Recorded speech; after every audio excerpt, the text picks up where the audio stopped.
Let me tell you about a man who destroyed an empire through kindness. His name was Tsar Nicholas II of Russia. He ruled over 130 million people. He had absolute power, vast armies, and wealth beyond imagination. And he lost it all because he couldn't stop helping the wrong person. That person was Grigory Rasputin, a wandering mystic who claimed he could heal the Tsar's hemophiliac son. Nicholas was a devoted father. When his boy bled and suffered, Nicholas would do anything to ease that pain. So he helped Rasputin gain influence. He helped him access the royal family. He helped him make decisions that affected the entire nation. The Tsar's advisors begged him to stop. The military leaders warned him. The people protested in the streets. But Nicholas kept helping because his intentions were pure. He was just trying to save his son. By 1918, Nicholas, his wife, and all 5 of their children were executed in a basement. The Russian Empire collapsed into civil war that killed millions.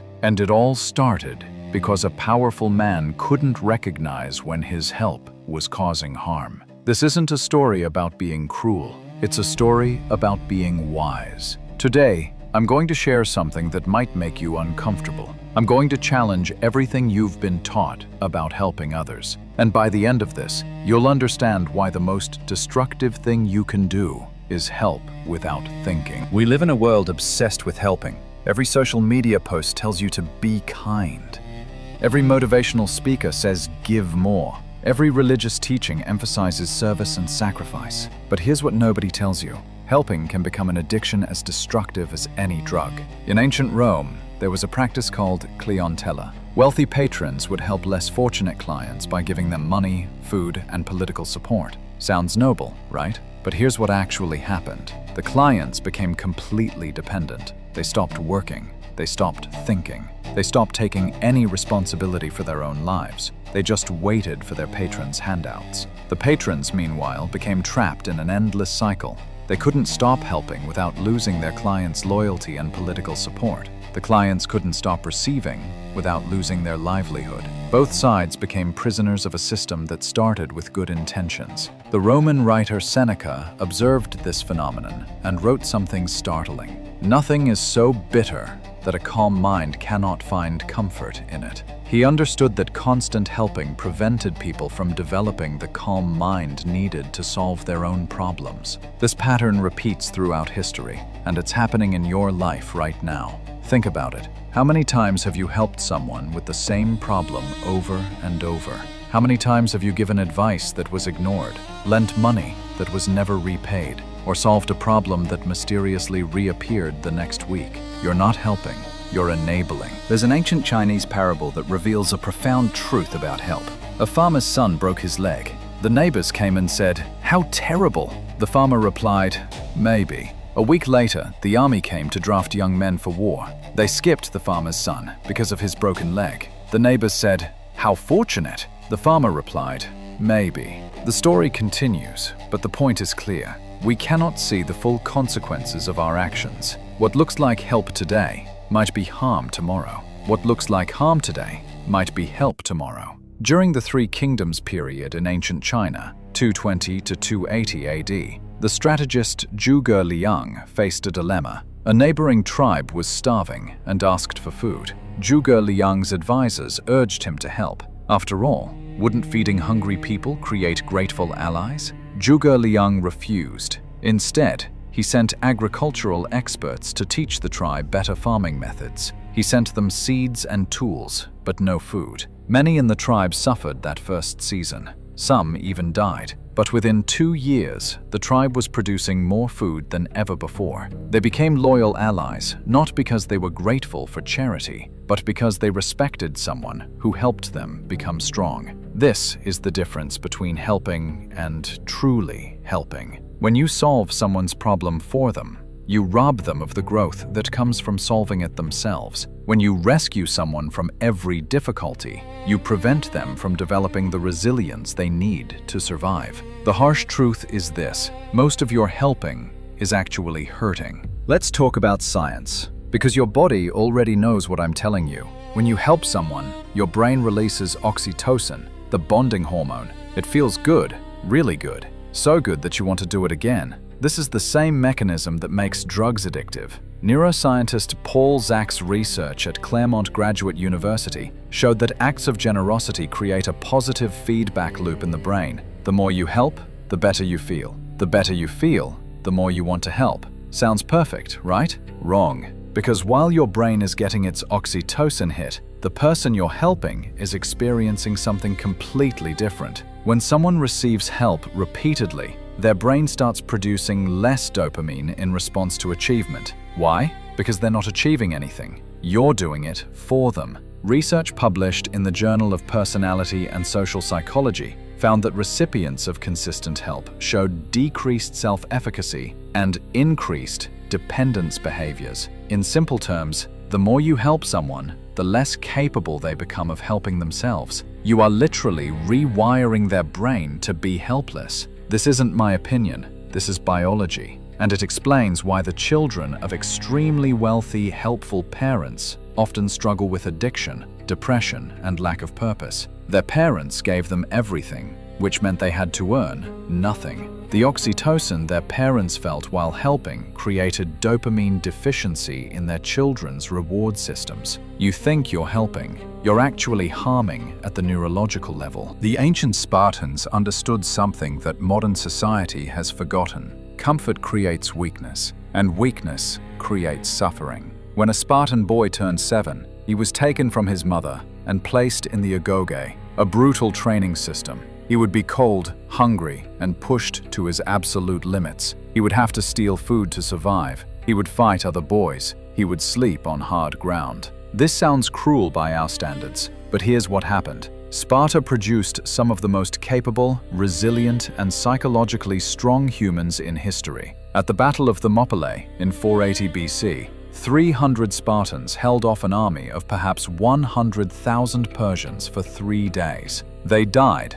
but they died standing. They died capable. Now, I'm not suggesting we adopt Spartan methods, but we need to understand the principle. Adversity creates capability, and capability creates genuine confidence and well-being. The historian Plutarch wrote about a Spartan mother who gave her son his shield before battle and said, "Come back with it or on it." She wasn't being cruel. She was refusing to help him avoid the reality of his responsibility. She was giving him the dignity of facing his challenge as a capable adult. Compare this to modern helicopter parenting, where parents rush to solve every problem, intervene in every conflict, and smooth every rough edge from their children's lives. These children grow up with anxiety disorders, inability to handle stress, and a paralyzing fear of failure. The Spartans weren't cruel, they were wise. They understood that the cruelest thing you can do to someone is protect them from the very experiences that would make them strong. Let's talk about money, because money makes the abstract concrete.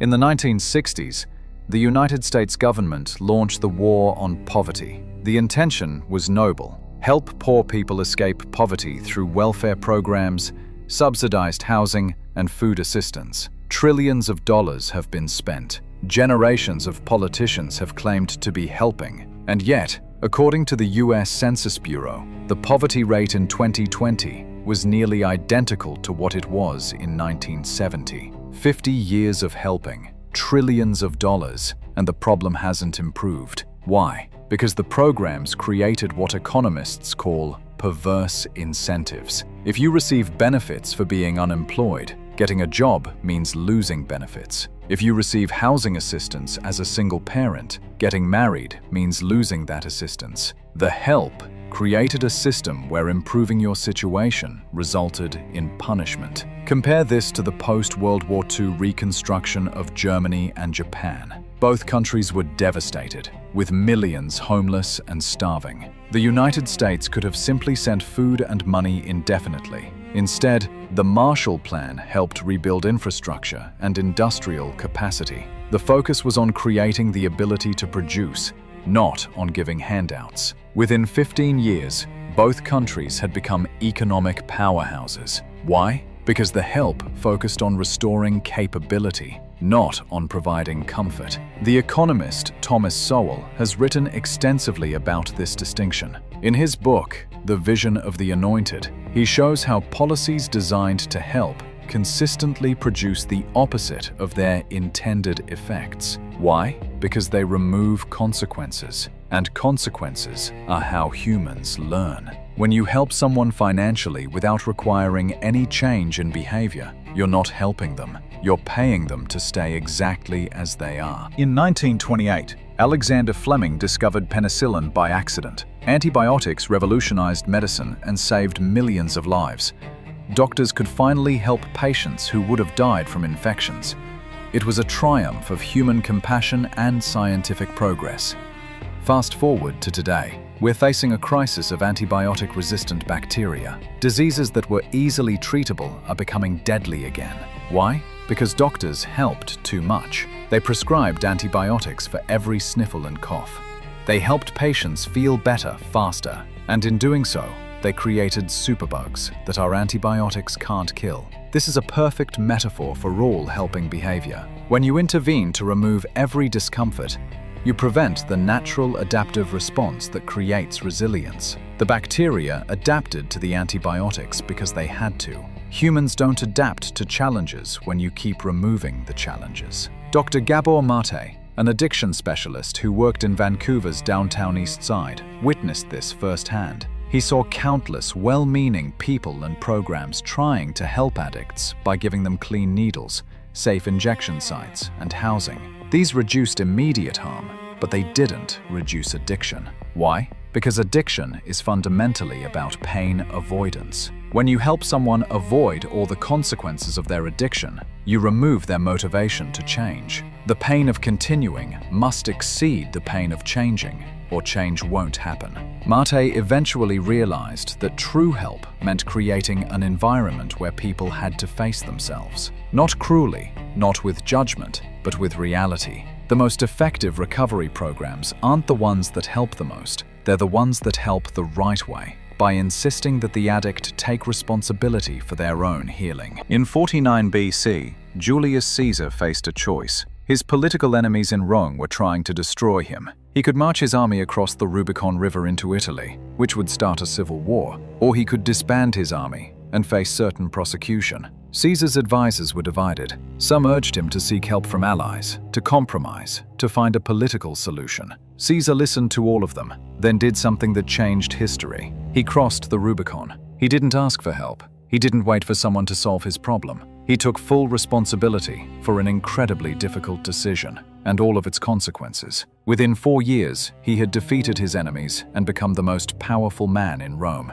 Now, Caesar's story doesn't end well. He was assassinated. But that's not the point. The point is that his greatness came from refusing to be helped, from taking complete ownership of his situation. History's greatest leaders share this quality. They accept help with resources or information, but they refuse to let others solve their core challenges. Why? Because they understand that leadership is fundamentally about the burden of decision. Abraham Lincoln faced pressure from all sides during the Civil War. Advisors urged him to compromise on slavery. Others pushed for immediate abolition. His cabinet was filled with rivals who thought they were smarter than him. Everyone wanted to help him make decisions. Lincoln listened to all of them, then made his own choices. The Emancipation Proclamation wasn't a committee decision. It was one man taking responsibility for one of the most consequential acts in American history. When you make decisions for others, you rob them of this growth. When you rush in to solve every problem for your team, your children, or your friends, you prevent them from developing judgment,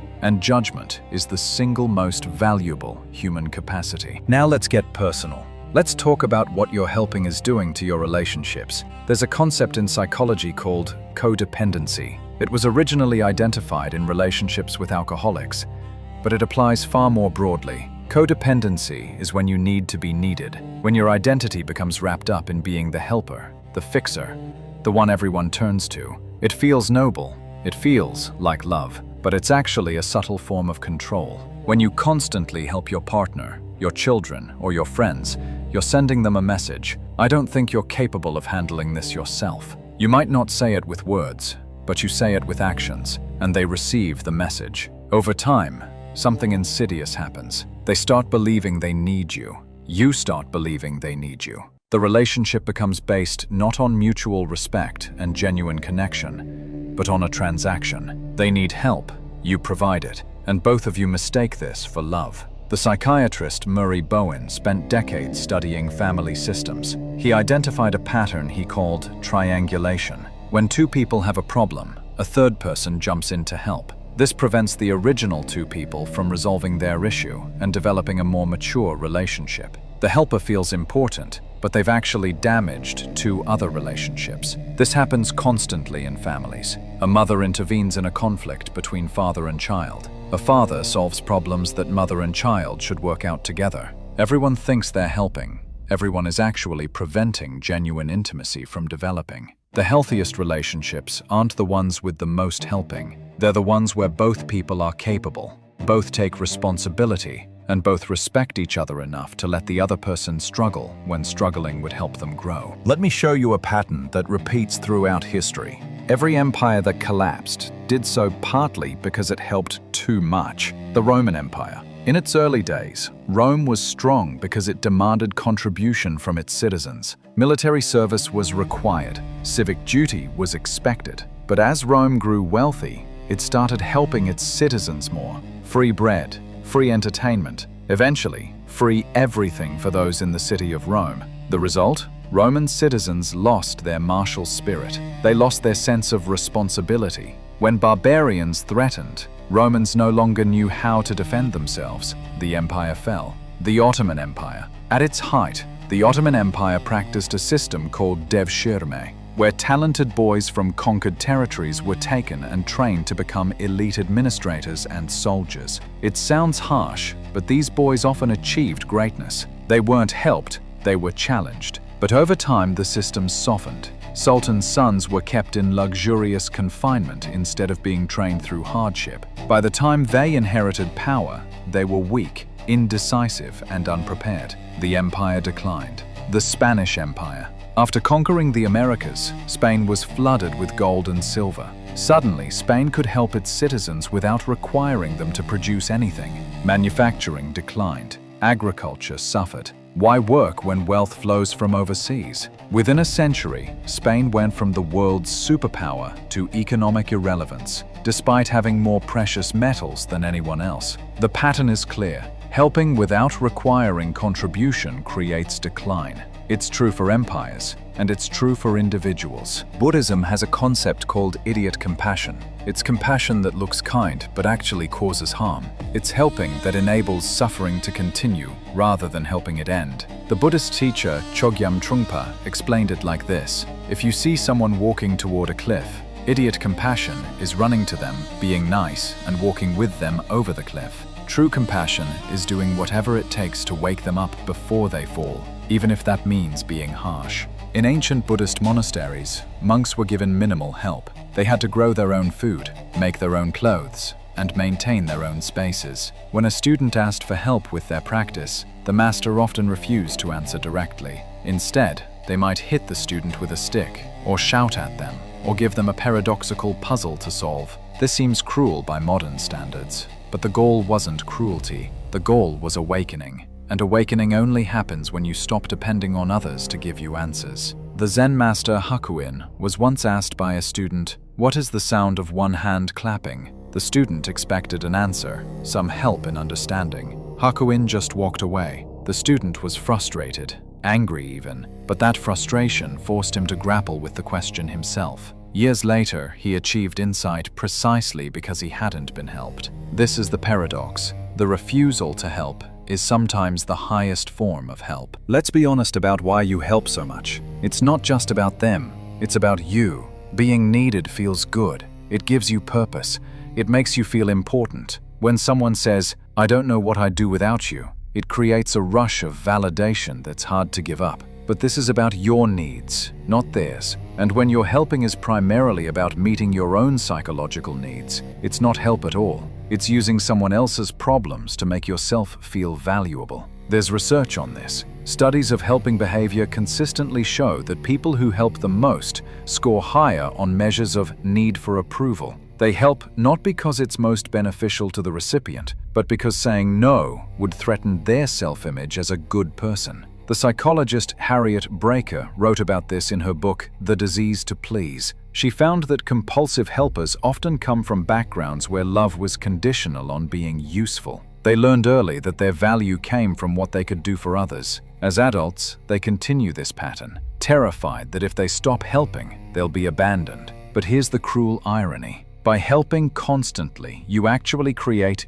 distance in relationships. People start seeing you as the helper, not as a whole person. They can't relax around you because you're always in service mode. Genuine intimacy requires vulnerability from both sides, and you can't be vulnerable when you're always in the helper role. The only way to break this pattern is to get comfortable with being unnecessary, to prove to yourself that you have value beyond what you can do for others, to let people struggle and discover that they still like you, still want you around, even when you're not solving their problems. Now, I'm not saying never help anyone. That would be absurd. I'm saying help strategically, wisely, and rarely. Real help has 3 characteristics.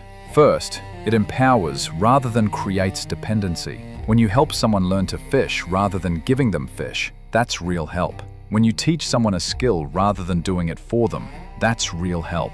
Real help increases someone's capability to help themselves. Second, it's time-limited and conditional. Real help has an expiration date. I'll help you this time, and then you're on your own. Real help requires something from the recipient. I'll help you with this if you commit to doing these steps yourself. Third, it's invited, not imposed. Real help responds to a genuine request from someone who's already tried to solve their own problem. It's not rushing in because you can't stand to see someone struggle. During World War II, Britain was under intense pressure from German bombing. The United States could have jumped in immediately to help. Instead, President Franklin Roosevelt waited. He provided some resources, but he made Britain prove they would keep fighting. He made them demonstrate they were willing to help themselves. Only after Britain showed incredible resilience during the Blitz did Roosevelt provide massive help through the Lend-Lease program. And that help came with conditions. It wasn't charity.